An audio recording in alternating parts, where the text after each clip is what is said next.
Saya tanya kepada antum, dalam dunia ni antum kenal semua mazhab.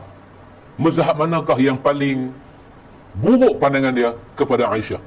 Bismillahirrahmanirrahim. Antum tengok Dr. Khalid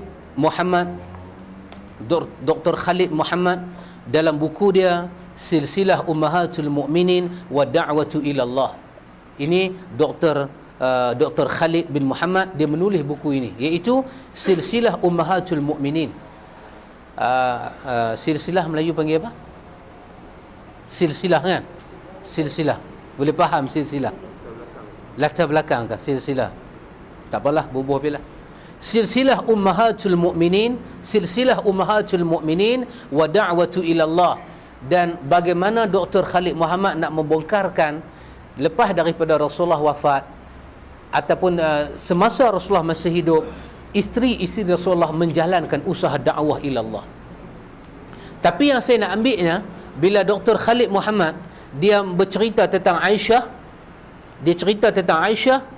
dia bawa 7 pandangan ulama tafsir berkenaan dengan orang yang mencela Aisyah dengan celaan tadi. Saya tanya kepada antum, dalam dunia ni antum kenal semua mazhab. Mazhab manakah yang paling buruk pandangan dia kepada Aisyah? Lain daripada Syiah, antum bisa dengar tak? Tak dengar. Mazhabnya begitu berani. Begitu berani mazhab dia. Baik. Di sini saya bacakan perkataan Dr. Khalid Muhammad dalam buku dia ini. Buku ini kalau muslimat paling bagus sekali simpan. Dia 2 jilid berkenaan dengan Ummahatul Mukminin punya kehidupan. Kan daripada kita kenal orang tak tentu hala, kita kenal semanis kurma, cakap rimau cakap dia. Ling-ling. Geram aku tengok. Ling-ling ada betul ni ling ni tanya. Mau betul. Baik. Dia kata para ulama sunnah sepakat bahawa orang yang mencela Aisyah dengan sesuatu yang telah Allah bebaskan Aisyah daripada celaan itu, tapi orang tu masih menuduh Aisyah, orang itu hanya orang munafik, orang Syiah dan orang kafir, dia kata. 3 orang je dalam dunia ni tak boleh terima kesucian Aisyah. Sedangkan surah An-Nur itu turun mengangkat cercaan. Aisyah dituduh zaman Nabi. Turun ayat 23 surah An-Nur mengangkat. Tapi masih ada orang nak cerca kata dia berzina. Melainkan orang itu Rafidah. Rafidah ni Syiah. Melainkan orang itu munafik dan melainkan orang itu keluar daripada Islam.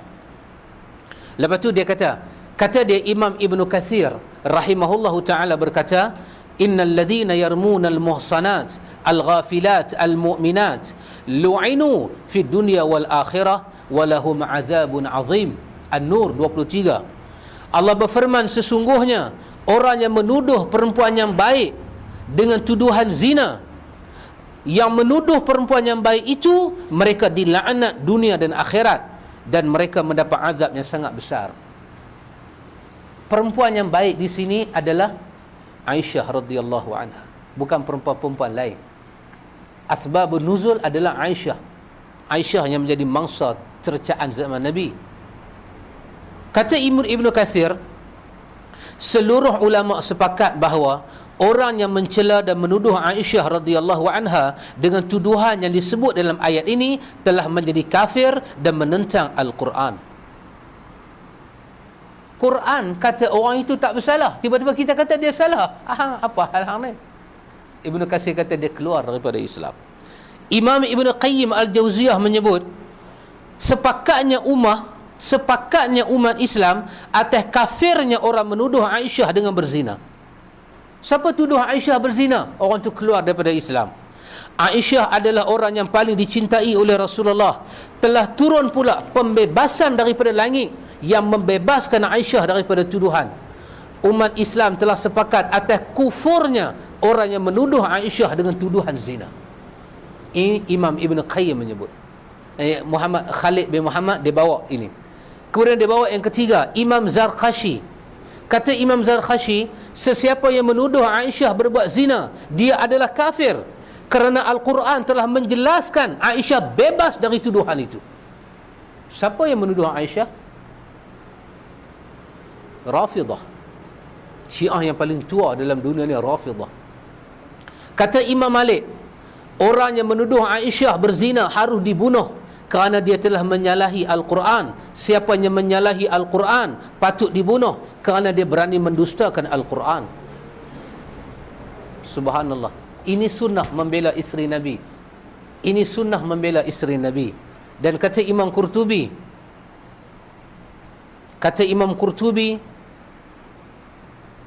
tak apa, saya tinggalkan perkataan itu. Kata yang kelima ini, Aisyah itu, menuduh Aisyah dengan berzina menyakitkan hati Rasulullah, menjatuhkan maruah Rasulullah. Sesiapa menyakiti Nabi dan menjatuhkan maruah Nabi, dia boleh keluar daripada agama ini. Artinya kita mesti tahu bagaimana pendirian Ahli Sunnah terhadap orang yang menuduh Aisyah ini. Dan saya ulang lagi sekali, di mana kita akan bertemu orang yang menuduh Aisyah?